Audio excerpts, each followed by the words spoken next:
থানায় আসতে হইলো কেন? তোর কারণে আমার থানায় আসতে হইলো কেন? আমি থানায় আসি না, থানা আমার বাসায় যায়।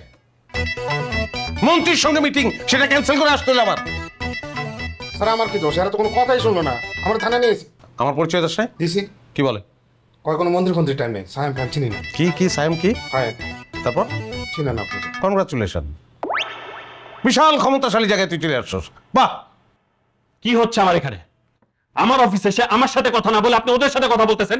কি আপনি?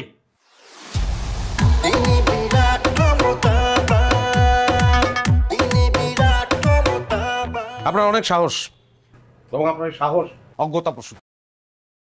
আপনি আমার গাড়ি আটকাইছেন, আমার ড্রাইভারকে আটকাইছেন, কারণ আপনি আমাকে চেনেন না। সায়েম চৌধুরী, সিআইপি, আপনাদের থেকে অনেক বড় বড় হ্যাডেবল অফিসারদেরকে স্যার বাম পকেটে নিয়ে ঘোরেন। মন্ত্রী সুলতান মাহমুদ, আমার চাচা। মন্ত্রী ফিরোজ আলম, আমার ফুপা। আপনাদের আইজি ডিআইজি সবাই স্যারকে সমীহ করে চলে, আর আপনি স্যারকে থানায় আসতে বাধ্য করছেন। How dare you! এই কথা বলো না, এত কথা বলো কেন? বেশি কথা বলো তুমি। জি স্যার। প্রত্যেকটা সেকেন্ডের দাম আছে, সামান্য একটা গাড়ির জন্য এত সময় তো আমি দিতে পারবো না। মন্ত্রী কল করেছে। আগেরটা আগে, ভূমিমন্ত্রী টাইম নেই, বাদ দাও। স্যার লাঞ্চের দাওয়াত দিয়েছে। বাদ দাও। জি স্যার। ডিআইজি পারভেজকে ফোন দাও। জি স্যার। স্যার আমরা মনে ভুল করে ফেলছি স্যার। আর গাড়ি ধরে নিয়ে আসছো। তার কারণে যদি আমার কোনো ক্ষতি হয় তাহলে তোমার খবর আছে। আসসালামু আলাইকুম স্যার, আপনার সাথে কথা বলবেন স্যার। ওয়ালাইকুম আসসালাম। আমি সরি আপনাকে ফোন করতে বাধ্য হলাম। আমি চাই একজন ওসি সাসপেন্ড হোক, এবং সেটা রাইট নাও। না, তাকে সাসপেন্ড কেন করতে হবে সেটা শুনবেন না আপনি? শোনা দরকার নেই, আপনি বলেছেন এটা যথেষ্ট। আপনারা আসল বলি তো স্যার আমরা আছি। আমরা এইটুকু কাজ আমি করবো না? বলেন কোন থানার ওসি? পুরো থানার অফিসারগুলিকে আমি সাসপেন্ড করবো। স্যার সরি, আসলে একটা মিসআন্ডারস্ট্যান্ডিং হয়ে গেছে। I am extremely sorry sir. আচ্ছা, আমি আপনাকে পরে জানাচ্ছি। জি স্যার।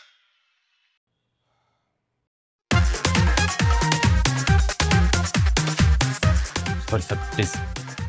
সরি বললেন, ওকে। দুইটা শর্ত আছে। এক নম্বর শর্ত, আমার গাড়িটা যে লোক আটকিয়েছে তাকে। স্যার আমি ইমিডিয়েট সাসপেন্ড করার ব্যবস্থা করে দিব। স্যার চুপ করো। স্যার চলো মতিন। স্যার তুই আবার 17টাই বলো। আপা আর 20 টাকা বাড়ায় দেন না। 20 টাকা বাড়াই দিব কেন? এখানে আমি প্রতিদিন আসি, 30 টাকাই ভাড়া। আরে বাবারে, টাকা বাড়ায় দেওয়ার কথা বললে এরকম ঝগড়া করেন কেন আপনারা? এই অসভ্যের মতো কথা বলতেছেন কেন? হ্যাঁ, একটা থাপ্পড় মারলে না সব ঠিক হয়ে যাবে। ওরে বাবারে, আইসা থাপ্পড় দিতে দেন না। কত ক্ষমতা আপনার, থাপ্পড় দেন। আপনি থাপ্পড় দিতে পারবেন, আমরা পারবো না। এই বেয়াদব, তুই কার সঙ্গে কিভাবে কথা বল? একটা মেয়ের সঙ্গে এইভাবে কথা বলে? এই তুই বাবরি রাখছিস কি লিগা? তুই কি সাম্পানওয়ালা? তুই রিক্সাওয়ালা, তোর থাকবো কদম সার চুল। এই গরমের ভিতরে বাবরি রাখছিস তুই, এই কারণে মাথা গরম তোর। বাবরি ধরে থাপড়াবো তোর আমি। ওরে বাবা, আইসা আরে ক্ষমতা আমার বাপি ধরে থাপড়াইবো। ক্ষমতা দেখতে চাইছ না? গরিবের ক্ষমতা দেখানোর কোনো রাইট নাই। তুই যা এখান থেকে, যা যা। জামুকে আপনার কথা, জামুকে আমার কথা গেলে তুই আসানে থাকবি, আরামে থাকবি, না গেলে তাহলে যেটা কইছি ওইটাই ঘটবো কিন্তু তোর জীবনে। তুই কিন্তু 14 শিখের ভিতর যা। এই ভাই, এই লোকটার সাথে এরকম ব্যবহার করতেছেন কে? হ্যাঁ, আরে লোকটা তো ঠিকই ভাড়া চাইছে, ন্যায্য ভাড়া চাইছে, ভাড়া দিয়া দেন, কেস খতম, ইচ্ছা খতম। ইচ্ছা তোর খতম হইব এখন। তুই দালালি করতে ঢুকছিস কি লিগা? কারণটা কি? তুই তুকারি করবেন না, তুই তুকারি করবেন না, ভালো হইব না কিন্তু একেবারে ঝামেলা হয়ে যাবে। আমি কিন্তু এই দোকানদার। হ্যাঁ, ঝামেলা কর, ঝামেলা স্টার্ট কর। তুই ঝামেলা স্টার্ট কর, আমি ঝামেলা দেখুন তারপর যাবো। খালি একটা ফোন করবো, একটা ফোন করার পরে তুই ওখানে থাকবি না, আর তোর এই দোকান তাসবিহা জেনারেল স্টোর নাই হয়ে যাবো, দুইটাই গায়েব। কইলেই গায়েব হয়ে যাব। করেন না গায়েব, করেন দেখি আপনার কি ক্ষমতাটা।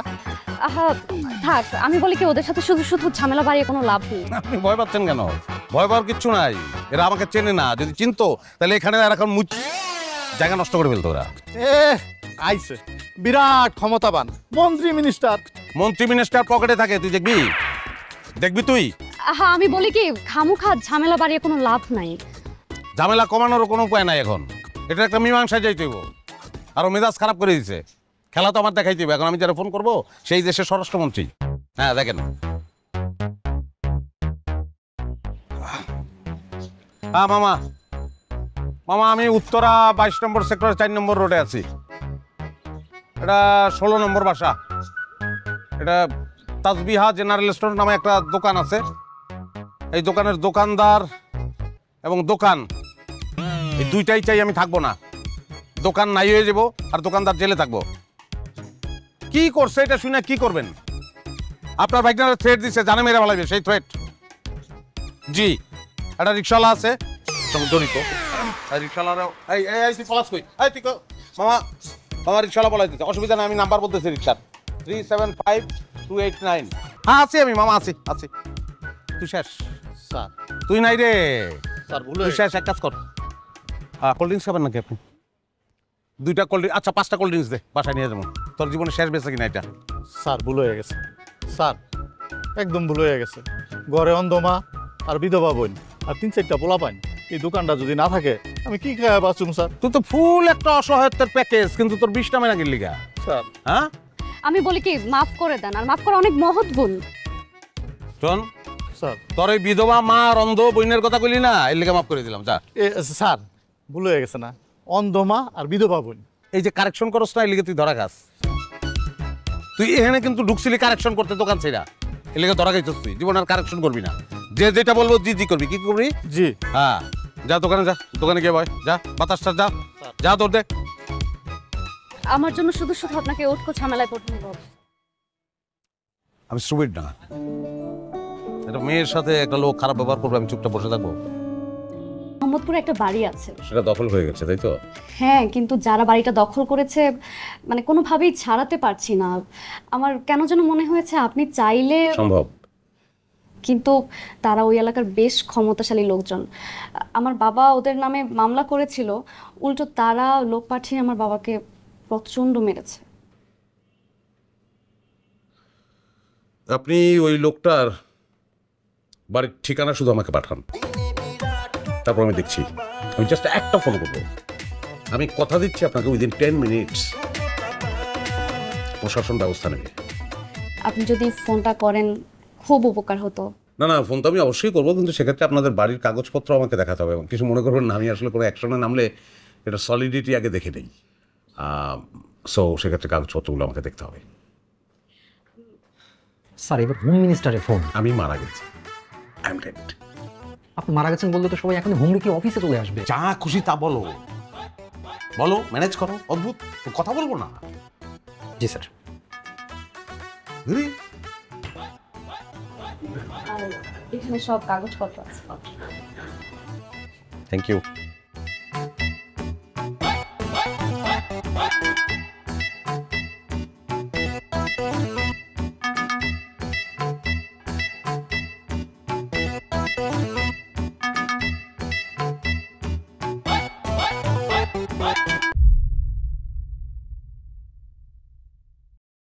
আরে দেখ তো কি হলো, দেখ না মা। আইলেই দেখবেন। তোর লেগে কি করবো আমি? কি করবো তোর লেগে আমি? তুই আমারে এই জায়গায় তোর কেডাই তো কিসে?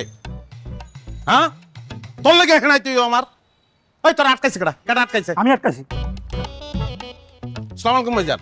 ওয়ালাইকুম আসসালাম। আপনার অনেক সাহস, বিশাল বড় কলজা আপনার। আপনি আমার ড্রাইভারে আটকাইছেন, কারণ একটাই, আমি কে এটা আপনি চিনেন না, যে কারণে আটকাইছেন। ফোন লাগা। জি স্যার। কিন্তু স্যার কাকে ফোন লাগাবো? আপনার মামা স্বরাষ্ট্রমন্ত্রীকে, নাকি আপনার চাচা ভূমিমন্ত্রীকে, নাকি স্যার ডিআইজি সাহেবকে ফোন লাগাবো?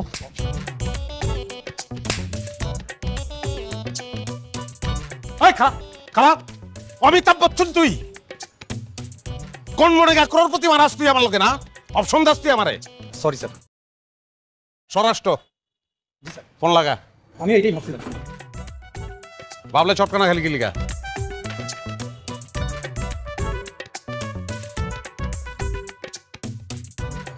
ভাইজান আপনার আমি স্পিকারে দে, আপনি খেয়ে ভালামু, আপনার আমি খেয়ে ভালামু, এটা আপনি দেখবেন। আসসালামু আলাইকুম মামা। হ্যালো ভাগ্নে, আমি তো সচিবদের সাথে মিটিং করছি। সচিবের লগে মিটিং গুল্লি মারেন মামা, আপনার ভাইগনারা একজন অপমান করছে। কার এত বড় সাহস আমার ভাগ্যের অপমান করে? তুই শুধু নামটা বল, আমি তার জীবনটা হারাম করে ফেলামু। ভাইজান আপনার নামটা একটু বলেন। আমি আবার কখন আপনাকে অপমান করব? নাম কত? নাম ক। সোবান। মামা তার নাম সোহান মামা। তুই খালি ওই তার ঠিকানাটা পাঠা, আমি এখনই ফোর্স পাঠাবো। আমি তার জেল চাই না, বরবাদি চাই। গাড়ির শোরুমে জায়গায় থাকবো না। এখানে শোরুম থাকবো না, আমি গ্রামে খালেকরে ফোন দেবো, খালেক আইসা এই জায়গায় চাষ কইরা শস্য লাগাইবো, এটা আমি দেখতে চাই মামা। ওর শোরুমের প্রত্যেকটা গাড়ি আমি চুরির গাড়ি হিসেবে দেখাইয়া সবকিছু আমি চিজ করব এবং তারপরে আমি তারে জেলে ঢুকাবো। 6 মাস 9 মাসের কাহিনী হইলে আমার চলবো না, মিনিমাম 10 বছর চিন্তা ভাবনা করে কথা কইেন, নাইলে আমার মুখ আমি আপনারা দেখাবো না। আরে এটা তুই কি বলছিস? তুই তো আমার একমাত্র আপন ভাগ্নে। তোরে না দেখলে আমি কেমনে থাকুম ক? শোন, তুই শুধু ঠিকানাটা পাঠাইয়া ওইখানে ঠিক 10 মিনিট খাড়া। আমি বুলডোজার সহ ওইখানে ফোর্স পাঠাচ্ছি। আর শোন, ওর শোরুম আজকের মধ্যে সব ক্লোজ হয়ে যাবে। হ্যাঁ, তুই কোনো চিন্তা করিস না ভাগ্নে, তুই কোনো চিন্তা করিস না। জি মামা, থ্যাংক ইউ থ্যাংকস আ লট। সেদিন থানায় এসে ফাপড়বাজি করে ক্ষমতা দেখিয়ে আমার কাছ থেকে পর্যন্ত টাকা আত্মসাৎ করছস, আমার সেদিনই সন্দেহ হয়েছিল। তাই তোর পিছনে 24 ঘন্টা লোক লাগায় রাখছিলাম। তোর সমস্ত তথ্য এখন আমার কাছে। এই কি বাজে কথা বলতেছেন আপনি? হ্যাঁ, কাকে কি বলতেছেন আপনি? খুব ক্ষমতাধর ব্যক্তি, তাই না? হন্ড কোথাকার। হ্যাঁ পুলিশ, মন্ত্রী সুলতান মাহমুদ, মন্ত্রী ফিরোজ আলম, সচিব। নাজিম চুপ কর। জি স্যার।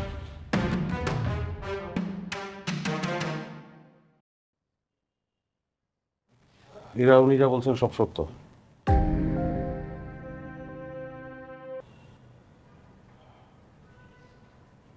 আমি ভালোবাসি না।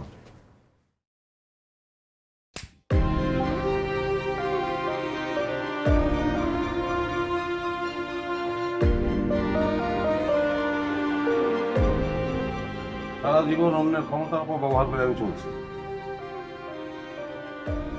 অপরবাদী দিয়ে চলছি। সেই বিদ্যাটা ভালোই আয়ত্ত করছিলাম, আপনার মতো পুলিশ অফিসারও বোকা হয়ে গেছে। নিজের কোনো ক্ষমতা ব্যবহার করতে পারি, ক্ষমতা একটু হইলেও তো ছাড়া আছে, সামান্য হইলেও আছে, সেইটার ব্যবহার এখন আমি করবো।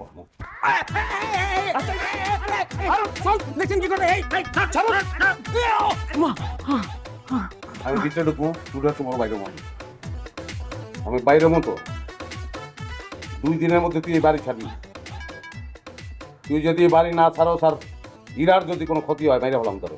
একে নিয়ে চলো, আর ওনাকেও গ্রেফতার করো। কেন ভাই, আমি কি করছি? আপনি ওনার বাড়ি দখল করে রেখেছেন, স্বরাষ্ট্রমন্ত্রীর সরাসরি নির্দেশে আপনাকে গ্রেফতার করা হচ্ছে। চলুন। 1 মিনিট, স্বরাষ্ট্রমন্ত্রী এখান থেকে নির্দেশ এসেছে মানে? এই লোক বাটপার হলেও তিনি সত্যিই স্বরাষ্ট্রমন্ত্রীর দুঃসম্পর্কের ভাগিনা। তারই স্বভাবের কারণে স্বরাষ্ট্রমন্ত্রী তার সাথে সমস্ত ধরনের সম্পর্ক ছিন্ন করেছিলেন। 2 দিন আগে উনি আপনার বাড়ির কাগজ স্বরাষ্ট্রমন্ত্রীর কাছে পৌঁছে দিয়েছেন।